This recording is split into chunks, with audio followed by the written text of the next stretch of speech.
Good morning, church. Today we're on Psalm 50. As we look at Psalm 50, we see an imagined scene that is a theophany.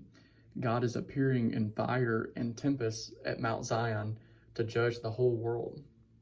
In these opening verses, we see that God is powerful and majestic, and that he is creator, and that he is judge.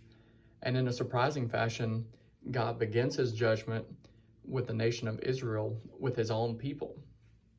We see something similar to this in the New Testament in 1 Peter 4:17 that says, "For it is time for judgment to begin at the household of God. And if it begins with us, what will be the outcome for those who do not obey the gospel of God?" In verses 17 through 15 of Psalm 50, we see that God does not rebuke his people for offering sacrifices, because we know that God commanded them to do that.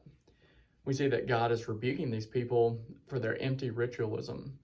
They were doing the right action, but their hearts were not right before God.